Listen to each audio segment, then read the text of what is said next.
E vem entrevista, sai entrevista, vem jogador e a dívida só aumenta. Salve Tricolor, salve Tricolora, Boletim Tricolor Chat. Vamos entender o tal do relatório que chegou ao Conselho Deliberativo do São Paulo, que diz aí que São Paulo pode ter de novo um déficit em 2025. Espero vocês depois da vinheta. Aê, eu não escolhi ser tricolor, eu já nasci. Bom, essa semana chegou uma notícia falando de um relatório que foi composto por alguns membros do Conselho Deliberativo de São Paulo, na verdade 5 membros, que falam de um possível déficit em 2025, mesmo com todo esse plano de austeridade, venda de jogadores. Parece que o São Paulo de novo pode ter um déficit financeiro e eu quero ler a reportagem junto com vocês para entender isso aí na tela. Dia 3 aí por Bruno Gilfrida, traz aí um relatório elaborado por uma comissão financeira do Conselho Deliberativo de São Paulo, formada por 5 membros, alerta para o risco de déficit e aumento da dívida do clube ao fim de 2025. O relatório foi apresentado pela comissão aos conselheiros em reunião no último dia 14 de agosto e analisa apenas as contas da primeira metade de 2025, ou seja, até junho, 30 de junho de 2025. O GE teve acesso ao documento que prevê um aumento nos gastos gerais do São Paulo, sugere opções para conter a crise financeira e define a venda de jogadores com um alento. Então a primeira coisa que fica aqui já é o negócio da quebra política que tem, né? Quem fez isso daqui deve ser oposição e já soltou na imprensa para que tornasse isso público. A principal preocupação apontada pela comissão é a provável aumento da dívida. Uma previsão de déficit ao fim de 2025, o orçamento aprovado em 2024 previa superávit de 44,8 milhões. Então, existe um orçamento lá que previa que São Paulo teria superávit nesse ano. Os conselheiros, porém, acreditam que, mesmo com a venda de jogadores acima do esperado, deixa eu colocar aí na tela para vocês, a primeira mensagem que tem falando exatamente sobre isso, ó. Mais lucrou na janela. Botafogo, São Paulo, Fluminense e Flamengo lideram o ranking. Aí tá falando que Bahia, Cruzeiro e Bragantino tem o pior saldo entre compras e vendas na segunda janela. E aí, ó, num outro parágrafo que tá falando especificamente do São Paulo, em segundo lugar no ranking, o São Paulo contratou 4 jogadores e negociou a mesma quantidade de atletas na janela. Com apenas a chegada do lateral Mailton, teve um custo com perdão de uma dívida de 600 mil euros. As vendas do Tricolor alavancaram o lucro do clube no mercado de transferências. 3 joias de Cotia renderam pouco mais de 130 milhões aos cofres tricolores. O lateral Ângelo foi negociado com o Strasbourg da França por 5 milhões de euros. Já o meia Matheus Alves assinou com o CSKA da Rússia até 2030 por 6 milhões de euros. E por fim, o meia Lucas Ferreira foi vendido ao Shakhtar Donetsk da Ucrânia por 10 milhões de euros. Então vejam, né, que realmente os valores de vendas de jogadores do São Paulo nessa janela foram maiores, contando todos os valores que o São Paulo teve de lucratividade com venda de jogadores em 2025, já são mais de 200 milhões de reais, aí contando com o William Gomes, né, as negociações também na qual o clube formador, pela aquela questão de solidariedade da FIFA, também ganha. Até acho que vai falar nessa própria reportagem mais para baixo. Vamos continuar lendo aqui, ó. Sem as vendas, a previsão seria de 118 milhões no vermelho. A projeção, quando o relatório foi apresentado, era de terminar o ano com a dívida total do clube ainda perto de 1 bilhão. Em 2024, era de 968 milhões. Vamos mais para baixo aqui, ó. A previsão de um resultado ruim no final de 2025, de acordo com o relatório, se dá principalmente porque as despesas do clube têm crescido 20% mais do que as receitas de forma contínua. O Morumbi, por exemplo, aponta o documento, duplicou seus custos no primeiro semestre. Ao todo, as despesas superaram no primeiro semestre em 54 milhões o que havia sido orçado pelo São Paulo para este ano. De acordo com o documento, a previsão era ter 403 milhões de gastos de janeiro a junho, mas o clube, ainda segundo o relatório, gastou 457 milhões. Ainda a comissão prevê em 2025 118 milhões além do esperado. Então, colocando aqui que perto do que foi provisionado, né? Tá distante aí 50 milhões do que foi apurado até então. O ruim é que não tem detalhes, né? Falou que o Morumbi é um dos ofensores. Veremos se é isso mesmo. Por outro lado, as receitas também ficaram acima do previsto. De acordo com o documento, previa 357 milhões de receitas nos primeiros 6 meses e conseguiu subir o valor para 424 milhões, 66 milhões acima do esperado. Então, praticamente ali eles ficaram equiparados, né? Se a gente pensar que ficou ali, a previsão era 403, foi 457, são 54 milhões, e o São Paulo previa aqui receber 424, né? 357, recebeu 424, foram 66 milhões. Aqui no net, na diferença entre os valores, ainda a receita ficou maior, então não vejo aqui ainda um descontrole. Mas vamos lá olhar aqui e continuar entendendo. A comissão também alertou para o valor da folha salarial de São Paulo. O relatório mostra um gasto mensal de 28 milhões com o elenco por mês no primeiro semestre, somando futebol profissional e de base. O tricolor, de acordo com o relatório, extrapolou 22% os gastos nos últimos 3 meses do primeiro semestre. Então, a folha aí passando do previsto orçado, então é um dos ofensores. Então, a gente já tem o Morumbi, também já tem a folha salarial estourando, além, mesmo tendo ali uma receita maior do que a despesa quando a gente olha para o que estava previsto, certo? Além disso, o São Paulo também arrecadou mais do que esperava com a venda de jogadores. A previsão apontada pela comissão era de 44 milhões no primeiro semestre. Entretanto, o tricolor arrecadou 107,28 milhões com as negociações de William Gomes, Ângelo e receitas por conta do mecanismo de solidariedade e de outros direitos econômicos de atletas. Então, tem que lembrar aqui que esse relatório, como ele foi feito só no primeiro semestre, ainda não contam as vendas de Matheus Alves, Lucas Ferreira, os critérios de solidariedade para Antony, para o Ederson, enfim, entre outros jogadores, tá bom? Excedente de venda de atletas compensou a baixa bilheteria e menores direitos de transmissão. Aí não falo por enquanto o que é esse direito de transmissão, vamos ver se mais para baixo tem alguma coisa. Para o segundo semestre, a previsão seria bem mais ousada, 210 milhões em vendas de jogadores, de acordo com o orçamento do São Paulo. Como o tricolor conseguiu realizar mais do que o orçado na primeira metade do ano, a comissão sugere apenas mais 120 milhões em vendas. Então, o que eles estão aqui é uma previsão de novo, né? Como São Paulo teve números menores no primeiro semestre, eles também entendem aqui que 210 milhões é muito distante do que tinha. Mas pelo que a gente tem apurado, São Paulo chegou nesses valores. O São Paulo já arrecadou cerca de 75 milhões desses valores com as saídas de Lucas Ferreira e Matheus Alves, que foram contabilizados apenas no segundo semestre. Outros gastos acima do esperado também explicam os resultados piores do que o previsto, aponta a Comissão Financeira. O Clube Social, por exemplo, gastou 15% além do prognóstico nos últimos 3 meses do primeiro semestre. O futebol de base extrapolou 25% do que era esperado. Essas são notícias ruins, né? Se a base não fez nenhum tipo de investimento, é um problema. O Clube Social, isso daí já é um escárnio, já nem quero ficar discutindo isso, porque é um absurdo esse Clube Social sempre vira pauta de despesa do São Paulo. Diante desse cenário, São Paulo fechou a primeira metade do ano com um déficit de 31,8 milhões, conforme o balancete apresentado no Conselho Deliberativo nos últimos meses. A previsão ainda é pior para 45,8 milhões no vermelho. Soluções, aí é o que o relatório diz, né? Pelo que a gente está lendo aqui. Numa das páginas da apresentação montada pela Comissão Financeira, enumera possibilidades para o São Paulo tentar sair da crise financeira. Aí são elas: recuperação extrajudicial, recuperação judicial, reestruturação financeira operacional e recuperação patrimonial, além das reestruturações de dívidas esportivas. Outra sugestão mais imediata é faturar mais de 120 milhões com jogadores no segundo semestre. Como os primeiros meses superaram a expectativa, seria possível ficar abaixo do orçado na segunda metade da temporada e mesmo assim evitar um fim de ano preocupante para os cofres do São Paulo. Boa parte acho que já foi arrecadada com a venda dos dois meninos aí, né? O Lucas Ferreira e também o Matheus Alves. A apresentação levantou preocupações do Conselho Deliberativo de São Paulo. O Respira, né? Eu não li o Respira aqui. Assim, o clube busca soluções para os seus problemas, como a venda de jogadores, um cenário que pode diminuir o agravamento da crise financeira previsto para o fim de 2025. A possível aprovação do Fundo de Investimento de Cotia. Vou deixar aqui o card de novo para vocês verem com quem o São Paulo está se metendo. Esse fundo, Evangelos Marinax. Fica aí para vocês olharem. Tem um vídeo só falando quem é o Marinax. E o que eu tô deixando aqui é da transação do Cuiabano, jogador que era do Botafogo, foi ao Nottingham Forest, time do Evangelos Marinax, e 4 dias depois voltou ao Botafogo emprestado a John Textor. No mínimo, uma transação estranha. Esse é o tipo de empresa que pode estar adquirindo parte da base do São Paulo. Mas vamos continuar lendo aqui. Nos últimos dias, o Conselho de Administração de São Paulo aprovou a criação de um fundo em parceria com a Galápagos para arrecadar pelo menos 250 milhões de reais.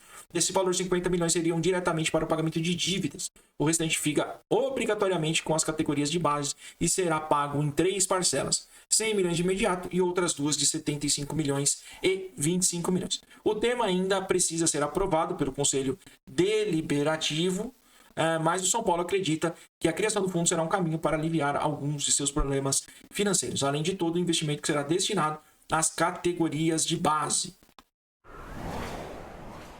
O São Paulo é uma situação muito complicada, né? O relatório ele não é muito explícito, né? Eu acho que o grande problema do São Paulo é não ter transparência ou algo mais didático para que o torcedor consiga entender o que acontece, né? O São Paulo tem uma dívida financeira muito grande. Me parece que o São Paulo tem uma dívida principalmente com bancos aí que atrapalha muito, porque aí você vira uma bola de neve, né? A gente não sabe o valor nominal da dívida. Esse é um grande problema, né? Porque cada vez que, se você tem dívida atrelada em dólar ou atrelada a algum coeficiente econômico, pode ser que isso fique muito pior, né, no decorrer do tempo. Então, o senhor Júlio Casares, que nos vê aqui, né, ou o diretor financeiro do São Paulo, enfim, alguém que consiga explicar pra gente o que é esse 1 bilhão em dívidas. E se o São Paulo não travar essa dívida de 1 bilhão, ela vira 1 bilhão e 200, 2 bilhões, e aí nós vamos pro saco. Agora, existe um problema de planejamento dos piores que vocês possam imaginar. Por quê? Para mim, a única solução do São Paulo conseguir sair dessa crise financeira é a base. E a base está cada vez mais desvalorizada dentro do planejamento do São Paulo, né? Vejam agora, né, o São Paulo se desfez de jogadores como Matheus Alves e Lucas Ferreira e contrata o Rigoni ganhando 500 mil por mês, pelo menos, né? O número menor que a gente viu na imprensa foi esse. Então, que ele venha ganhando menos que isso. Se você colocar aí que o Rigoni vai ganhar pelo menos mais 2, 3 milhões de reais e tem, pelo que a gente ficou sabendo também no contrato, uma cláusula que renova automaticamente até 2026 se ele cumprir metas. Eu também não sei quais são essas metas que foram estipuladas para o Rigoni. Mas coloque aí no papel. Rigoni, né? Mais jogadores que vieram no decorrer do ano e você perde a base, ainda há preço desvalorizado, como por exemplo o Lucas Ferreira, que vinha sendo utilizado pelo Zubeldia, né? Pelo Crespo perdeu um pouco mais de espaço, o Matheus Alves também foi utilizado pelo Zubeldia, e você vê rivais como, por exemplo, o Palmeiras vendendo zagueiro a 300 milhões de reais. Nós não vamos sair desse buraco nunca. Por quê? Você se desfaz da base com um preço barato, desvalorizado, e acaba trazendo jogadores de mercado, né? Quase fechou, né? Contaram essa história toda pra gente do Marcos Leonardo, já chegou uma... Eu não vou ficar aqui discutindo, porque eu não sei o que é verdade. Esse é o ponto, assim. O André Hernan plantou essa notícia, Gabriel Sé também trouxe essa informação, são dois caras muito influentes dentro de São Paulo. O quanto que isso foi combinado com usar, pra mim, a história que eu acredito. Eu não tenho informação, mas aqui eu acredito. Os caras combinaram o jogo com o Marcos Leonardo e esqueceram de combinar o jogo com os árabes. Essa, pra mim, é a principal explicação. Na hora que chegaram pra sentar com os árabes falaram, cara, não vai levar e pronto. Eu tenho aqui, eu vou escrever ele para jogar o campeonato continental da Ásia e tá tudo certo. E se ele não tá contente aqui, é um problema dele, não é um problema nosso. Ele não vai para lugar nenhum. Para mim, eu acho que foi isso. E agora veio de novo, hoje, a informação de que ele tá negociando uma rescisão. Pagaram uma bala no Marcos Leonardo. Mas não vão liberar o Marcos Leonardo assim à toa, né? Por mais que o Marcos Leonardo queira vir, não faz sentido. Para mim, essa foi uma cortina de fumaça das piores plantadas nos últimos tempos aí pela diretoria / imprensa do São Paulo, que deixou o torcedor, né, no final do dia esperançoso e virou motivo de chacota dos rivais, né? Coisa que o São Paulo no passado era realmente uma das referências, hoje vira motivo de piada por conta dessa diretoria incompetente que a gente tem. Mas ainda, além disso, por que a gente chegou no Marcos Leonardo? Porque o Marcos Leonardo também seria um ponto de dívida importante, né? E acho que, por final, né, que o que me deixa mais assustado é ter o Marinakis envolvido dentro do São Paulo com toda essa... Eu vou usar a palavra mutreta aqui, porque não tem outra explicação que não seja essa. Isso já é uma prática comum do Textor com o Marinakis, com o Lyon, só que ele tomou lá na Liga Francesa. Inclusive, o Lyon tinha sido rebaixado à segunda divisão por conta das questões de operações lá, que ele descumpriu as regras. Depois ele fez um acordo e conseguiu, ele saiu, ele não é mais o presidente do Lyon, né, assumiu uma outra pessoa, e aí o Lyon se manteve na primeira divisão e teve que mostrar lá todo um planejamento, porque ele fazia o que ele queria, levava o Almada, depois o Almada ia para não sei aonde, voltava, não sei o que, e ele tá fazendo isso com o Botafogo. Ele pega o Botafogo e faz o Botafogo aqui como moeda de troca, e agora ele foi, né? Me parece para o Nottingham Forest, a ida do Cuiabá é uma forma dele conseguir pegar empréstimo com o Marinacks de uma forma oficializada. Ele vende o jogador volta aqui, ele repassa de novo o valor, e aí isso fica no net da operação ali, fica mais barato. O jogador passa a ser do Marinacks, né, num custo menor, ele deixa aqui ele jogando pelo Botafogo, né, veja o que o Textor fez, né, deixou até abril ali o Botafogo largado, e agora ele tentou de novo dar uma cartada final ali em ganhar a Libertadores e ganhar a gente vai tentar ganhar a Copa do Brasil, mas na Libertadores já deu errado, né? Não é bem do jeito que ele imagina, todo ano ele vai acertar na mosca, porque futebol não é uma ciência exata, então esse é o que mais me assusta. Então, a falta de transparência do Casares. E o que é pior, né? Sai uma notícia dessa, que a gente sabe que tem gente lá dentro também que quer causar polêmica, e não vem ninguém que hoje, da situação do clube, explicar esse relatório. Então, me dá total oportunidade aqui de que esses números estão certos e que o São Paulo pode ter novamente um déficit em 2025. E se não houver alguém que consiga negociar essa dívida e montar um planejamento financeiro que realmente seja seguido à risca, com uma austeridade financeira, o São Paulo cada vez se afunda mais e cada vez vai ficar mais difícil e vai continuar mendigando o jogador aí no mercado, como aconteceu, por exemplo, com o Marcos Leonardo, né? Teve várias informações que saíram aí, que São Paulo teve lá um valor disponibilizado, que eu também não vou ficar falando aqui, porque eu já recebi, por exemplo, que o Rigon estava ganhando mais de R$1 milhão, aí saiu na imprensa que é 500 mil, enfim, eu não tenho número, eu sou torcedor como vocês. Mas meu ponto é, como não existe transparência e cada um fala o que quer, a gente tem o direito da dúvida aqui de achar que todo mundo está falando a verdade. Enquanto o clube não se pronuncia de forma oficial, fica muito difícil da gente conseguir garantir que esse relatório está certo ou está errado, se o que a gente vai ter no final de 2025 vai ter o tal do superávit que foi prometido. Eu, Adalto, não acredito. Não acredito por tudo que o Casares tem feito pelo São Paulo. Ele fala uma coisa e nunca isso se concretiza. E ele vem explicar, ele é bom de lábia pra caramba, puta do marqueteiro, né? Tem uma entrevista que ele fez com o Gabriel só na Arquibancada Tricolor, que ele fala dos juros, que a dívida nominal é uma coisa e os juros é outra. Então a gente precisa saber qual é o valor, Casares, da dívida. Qual é o valor da dívida? E quais são os índices? Quanto que a gente paga de juros, efetivamente? Quando que essa dívida ela tem um fim? Se ela existe? Existe alguma negociação feita? Existe algum banco por trás disso? Eu não sei nada. Não abri o balanço do clube esse ano. Eu acho que quem deve explicação a isso é ele. Ele precisa vir aqui e explicar de forma didática, explicando para todo mundo, falando, a dívida é essa, o plano é esse, e a gente vai chegar em tal ano com essa dívida quitada. Que é o que ele fala, só que ele não fala como ele vai fazer isso. Né? Como é que a gente vai acreditar no presidente que anuncia o fundo num dia e 15 dias depois esse fundo não tem condições de pagar o que tinha de dívida prevista? Não estava falando de dívida nova, dívida prevista, ou seja, ele fez um acordo com o fundo e esse fundo fez um planejamento que não conseguia pagar as dívidas do dia a dia. Esse é o presidente do São Paulo. Então, assim, enquanto a gente não tiver esse tipo de situação esclarecida, o torcedor de São Paulo tem todo o direito da dúvida e de acreditar em quem ele quiser. Então fica aí, é um tema muito polêmico, um tema complicado, técnico, né? Precisa ter um pouco mais de informação. O relatório fala sobre dívidas de aumento da folha salarial, do Morumbi, do clube social, da base, e precisa ter explicações sobre o que aconteceu. E o São Paulo está se apegando muito em pagar as dívidas com venda de jogadores. Mas como é que você vai pagar a dívida se você não usa a base como planejamento? Se o diretor de futebol fala que a base é a terceira opção a ser utilizada. Eu lembro disso aí. A gente não vai esquecer aqui e não vai deixar você esquecer também. Em Assunção, no Paraguai, no sorteio da Libertadores, ele falou que os jogadores da base seriam a terceira opção para não subir o dia. E foi o que aconteceu. Esses meninos não foram utilizados durante o Campeonato Paulista e agora, no meio da confusão toda, em Copa Libertadores, teve um menino resolvendo o jogo pro São Paulo, Lucas Ferreira, o Luca, na base do desespero.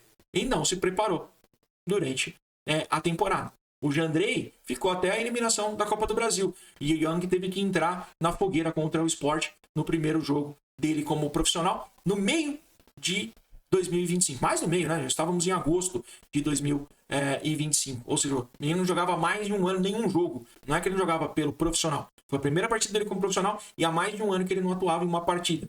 Quer dizer, fica muito complicado. Em vez de você ter usado no Campeonato Paulista, poderia ter dado rodagem para Young, para Mike, para Negruti, para Matheus Alves, Lucas Ferreira, Ian Francisco, Luca, se eu não esqueci mais ninguém aqui, são 7 jogadores que poderiam sim ajudar e muito a pagar a dívida do clube se esses jogadores estivessem preparados e se preparados conseguiriam aumentar o seu valor de mercado. Como eu falei aqui, o rival vendeu o zagueiro a 300 milhões de reais ao Manchester City e tá no Girona da Espanha. Não estamos falando aqui que é um absurdo. São Paulo, que sempre foi referência em venda de jogador, está se apequenando, inclusive, nesse ponto. E tem, talvez, uma das gerações mais valiosas dos últimos 10 anos na mão e não está sabendo aproveitar por conta de planejamento. Então, o senhor Júlio Casares tem muita culpa, o senhor Carlos Belmonte tem muita culpa. Eu não tô aqui, não vou ficar aqui gritando, xingando, fazendo um monte de coisa, mas tem que ser, sim, muito cobrado e cobrado de forma correta aqui. E enquanto eles não se pronunciarem, a gente vai cobrar e cobrar sempre. Meu coração tem 5 pontas e 3 cores, porque São Paulo é sentimento que jamais acabará. Beijo do gordo, tchau.